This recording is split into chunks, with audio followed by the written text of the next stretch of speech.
Imagine you are training a humanoid robot to make a simple cup of coffee. Sounds expensive. Very. You teach it perfectly in a multi-million-dollar digital simulation. Yeah. But the very second you drop that robot into a real physical kitchen, it immediately shatters your favorite mug on the counter. Right, because reality is messy. Exactly.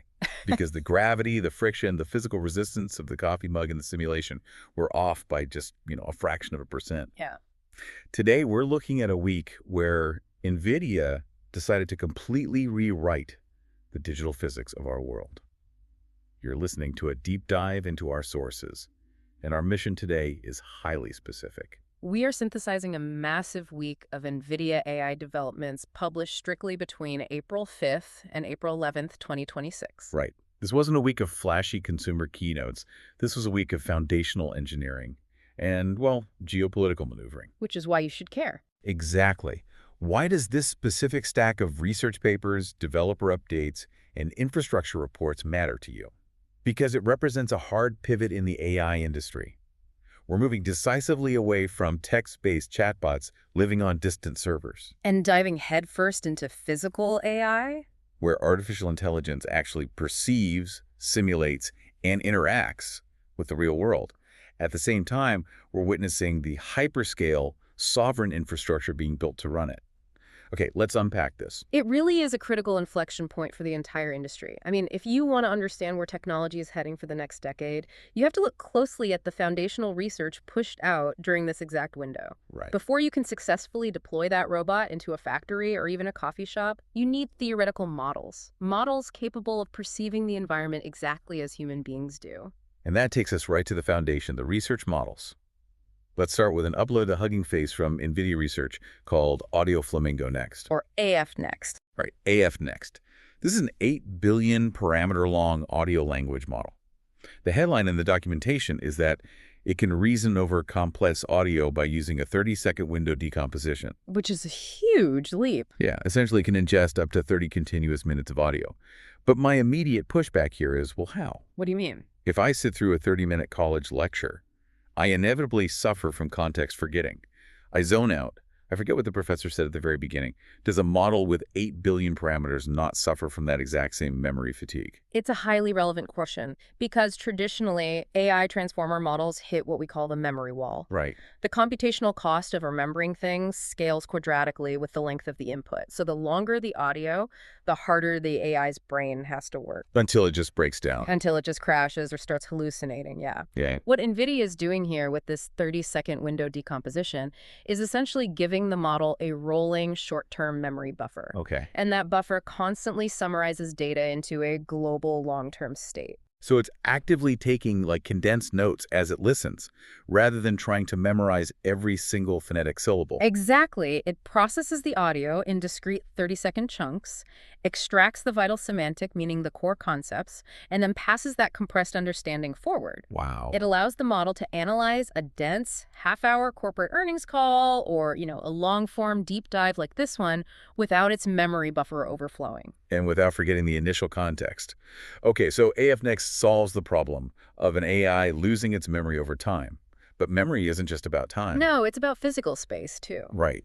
If an AI is generating a 3D world, how does it remember what's behind it when it turns around?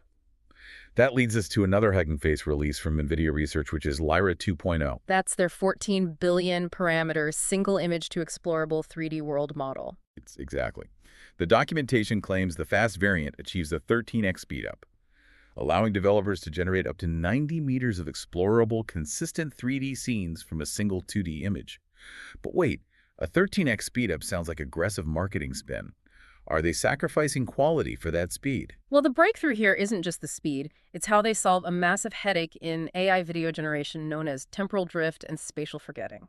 Okay, what does that look like in practice? Previously, if you asked an AI to generate a video and the virtual camera panned away from, say, a highly detailed oak tree, Yeah. when the camera panned back, that tree might have morphed into a lamppost.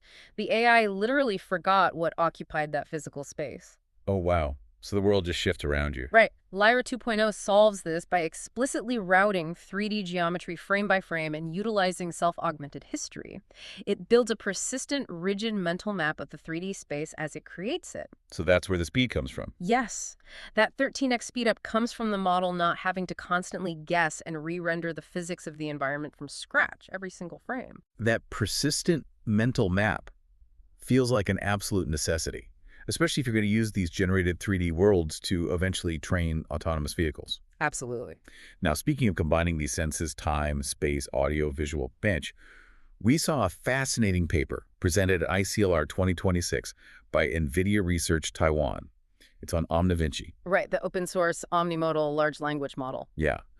The paper states it perceives vision, audio, and text simultaneously in a shared latent space. Before we get to the performance metrics, let's translate that.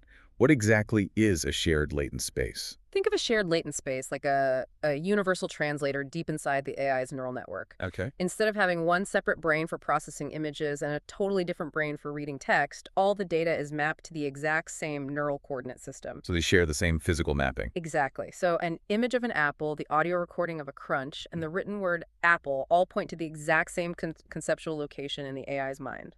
That makes the performance metric I read makes so much more sense. The source notes that OmniVinci outperformed its competitors while using just 0.2 trillion training tokens. That is a massive 6x reduction in raw compute compared to previous models. Right. What's fascinating here is we used to assume adding modalities like forcing a model to process complex video and audio on top of text was going to be a much heavier computational burden. Yeah, it sounds like more work. But OmniVinci proves the exact opposite. Multimodal training is actually a shortcut to efficiency. Oh, wait, really? Yeah. When the model hears a dog bark, sees a video of a golden retriever, and reads the text dog simultaneously, those sensory inputs reinforce each other. The mathematical signal it gets is incredibly strong. Exactly. It learns the concept of a dog much, much faster than if it had to randomly process a billion text documents about dogs in pure isolation. I love that. It's learning like a human toddler does, experiencing the world multisensorily to build intuition. Yeah. And to round out the pure research segment, we have an upload to Hugging Face from NVIDIA Quantum. 2 open-source Ising surface code predecoders. That's a mouthful. It really is. Yeah. They're designed to lower logical error rates for quantum error correction, delivering a 2.5x speedup. To put it in relatable terms, this feels like a real-time spell checker for quantum math. That is a highly accurate and necessary analogy. Quantum processors are inherently noisy and fragile. Because of the temperature changes. Right. The qubits, the basic units of quantum information, lose their state incredibly quickly due to slight temperature changes or even electromagnetic interference. We call this decoherence. Okay. To do anything mathematically useful, you have to run error correction simultaneously. But if the classical computer decoding those errors is too slow, the quantum state collapses into garbage data before you can fix it. So this new speedup fixes that. Exactly. Delivering a 2.5x speedup makes real-time quantum decoding physically viable. It addresses the ultimate bottleneck holding back the entire quantum computing industry. But theoretical research, whether it's quantum spell checkers or 3D world generators, is exactly that. It's theoretical. It doesn't change the world if it just lives in a white paper. Very true. To understand where NVIDIA is going, we have to look at how they are modularizing these breakthroughs.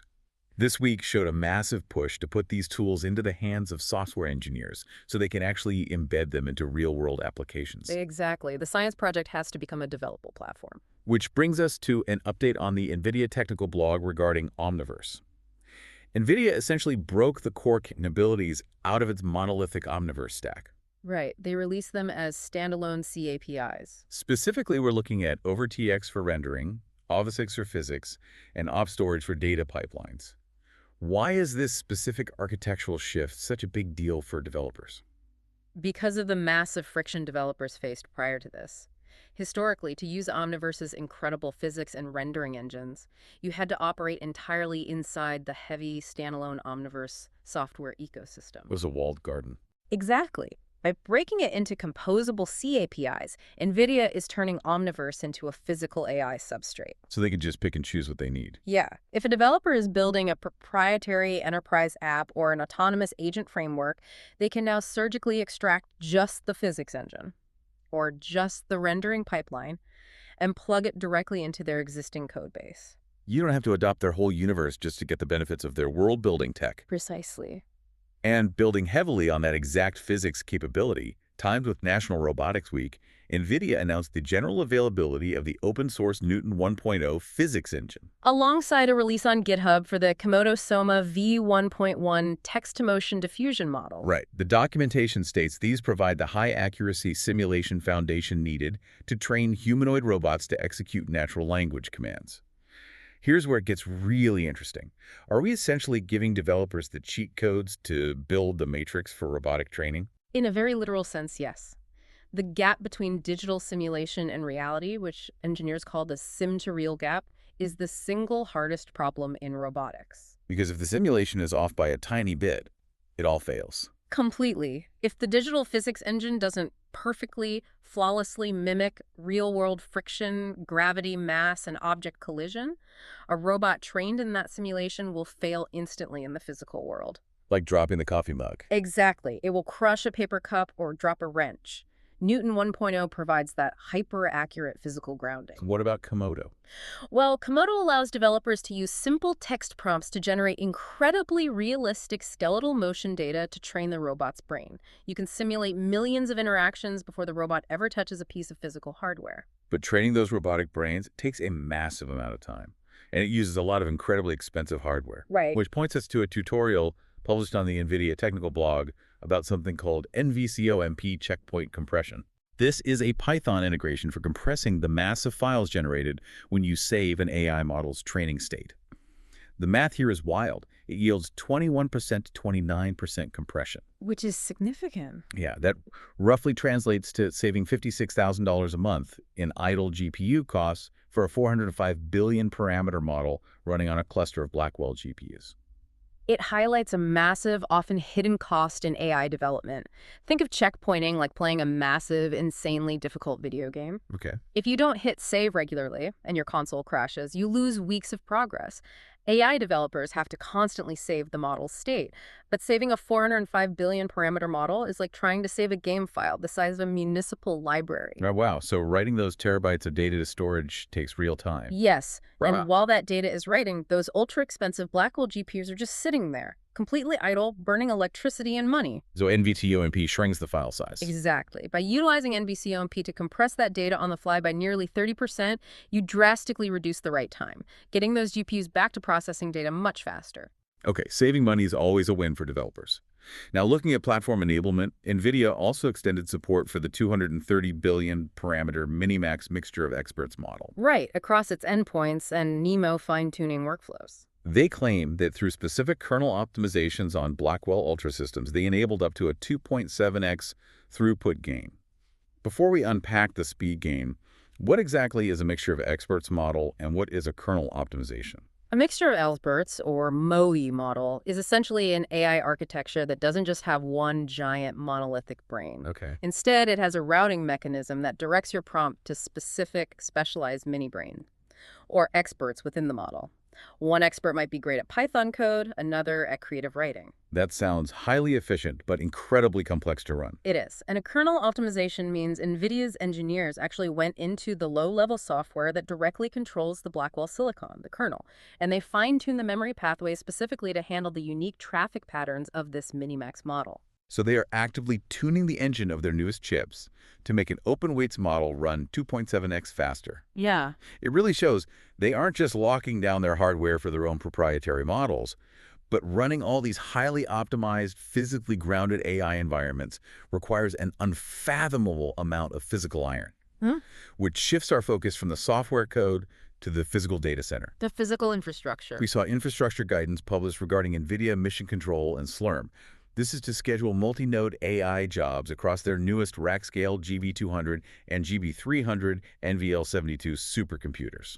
This represents a fundamental change in data center topology. How so? Historically, we treated a data center as a flat, disconnected pool of individual GPUs. But with NVLink networking, NVIDIA is teaching data center operators how to treat an entire physical rack of 72 Blackwell GPUs as a single, unified AI factory. Oh, I see. If we connect this to the bigger picture, cost per token is now the ultimate defining metric for total cost of ownership in the AI industry. The only way to drive that cost down for massive complex workloads is to ensure the job schedulers understand the physical copper and optical wiring of the server rack. So the data doesn't bottleneck between the chips. Exactly. And the sheer scale of the hardware manufacturing required to build these racks is staggering. An announcement dropped that NVIDIA and its ecosystem partners committed to manufacturing up to $500 billion of AI infrastructure within the United States over the next 4 years. $500 billion. Yeah. This localizes the fabrication of the Blackwell architecture to facilities in Arizona and Texas. But I have to be skeptical for a second. $500 billion is a monumental figure. Is the real-world enterprise demand actually there to sustain that level of hardware output? Or is this just a theoretical ceiling? It is a profound geopolitical and economic pivot, and the demand is very real. This isn't just about enterprise software companies buying a few extra servers to run a chatbot. What is it about then? Now, this is about securing domestic compute sovereignty. Nations and massive industrial conglomerates are realizing that AI compute is as foundational to their national security and economic output as the electrical grid. Or the highway system? Right. The demand is shifting heavily from software startups to sovereign nations who are actively upgrading their entire industrial base. But fulfilling that massive demand and, crucially, controlling both the hardware manufacturing and the orchestration software required to run it invites intense scrutiny from regulators. It does. Which brings us to safety, policy, and governance. InfoWorld and the U.S. DOJ reported that the Department of Justice escalated its antitrust investigation into NVIDIA. They issued subpoenas to examine the company's acquisition of a company called Run AI, alongside its broader market practices. Right. Investigators are specifically probing whether NVIDIA makes it difficult for customers to switch suppliers, or penalizes those who do not exclusively use NVIDIA chips. As always, we're just looking at what the sources are reporting here to keep you informed. And following right on the heels of that DOJ escalation, industry observers and federal oversight analysts raised intense scrutiny regarding NVIDIA's completed acquisition of SkedMD. SkedMD are the primary developers of the open-source Slurm workload manager we were just talking about, right? Yes. To understand why this matters, Slurm is essentially the traffic cop that currently orchestrates jobs on roughly 60% of the world's supercomputers. Wow. So the concern being raised by federal analysts is the potential for vendor lock-in and the loss of software neutrality in government and commercial labs. Exactly. Because if the same company makes the physical hardware and also owns the software that schedules the workloads on 60% of the globe's supercomputers, you can understand why oversight analysts are paying very close attention to how that market power is utilized. Precisely. The orchestration layer is the central nervous system of high-performance computing. It dictates how efficiently everything runs. And while facing this antitrust scrutiny, NVIDIA also formally joined the NIST-led U.S. Artificial Intelligence Safety Institute Consortium, or AISIC. What's the goal there? The goal is to help create federal tools, methodologies, and standards for safe AI deployment. It positions NVIDIA to proactively influence and shape federal AI safety standards at the exact moment their market dominance is under the microscope. So we have hyper-advanced physical AI models that understand 3D space, massive domestic hardware investments in Texas and Arizona, and intense regulatory heat from the DOJ. What does this all mean for the real world? Well, we are seeing immediate adoption. Right, if I'm a consumer or a regular business owner who is actually deploying these sovereign systems today. We are seeing immediate adoption at an industrial scale. A major announcement from the NVIDIA blog highlighted that Deutsche Telekom officially launched Germany's largest sovereign AI factory. And they deployed 10,000 NVIDIA GPUs for that. Yes, completely dedicated to the European industrial sector. But why does a German manufacturer need a sovereign AI factory? Why not just use existing massive cloud providers? Because of the extreme sensitivity of the data. This sovereign setup allows German manufacturing giants like Siemens or major automotive companies to process highly sensitive industrial data. Like what? Things like proprietary car crash test physics, unreleased aerodynamic designs, or chemical engineering formulas. They can train their AI on this data without ever relying on a foreign cloud provider.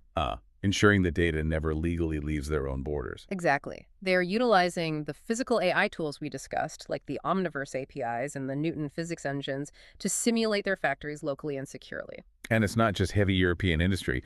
We also saw an announcement that Yum Brands partnered with NVIDIA to deploy voice AI and computer vision solutions across 500 fast food drive-throughs this year. That's a massive deployment. Yeah. They're using this technology to optimize kitchen staffing, manage complex drive-through traffic using computer vision, and take natural language orders via AI. It proves that NVIDIA's edge computing solutions are successfully scaling all the way out of those massive half-trillion-dollar sovereign data centers directly into high-volume, everyday consumer environments. It's the ultimate real-world validation of their full-stack strategy. From the quantum decoders running in highly theoretical research labs, to the rack-scale supercomputers being built in Texas, all the way down to a drive-through window. Running a highly optimized model to process the audio of your specific fast food order. Exactly. This has been an incredibly dense, fascinating week of sources to unpack. We've covered everything from audio models that solve the quadratic memory wall to remember a 30-minute lecture, to the geopolitics of half-trillion-dollar domestic supply chains. I want to leave you with a final thought to mull over. As we've seen from this specific stack of data published between April 5th and 11th, we are rapidly moving from a world where AI simply answers text prompts on a server to a world where AI is physically embodied, locally processed, and sovereign to individual nations. Right. If NVIDIA is writing the very physics engine, like Newton 1.0, that governs these simulations, and acquiring the orchestration layer, like Slurm, that schedules the compute, what happens when the digital twin of our physical world becomes an entirely proprietary ecosystem? That is exactly the kind of question you need to be asking right now. Thank you for joining us on this deep dive into the sources. We highly encourage you to keep exploring these topics on your own, read the original research papers we discussed, and stay curious. See you next time.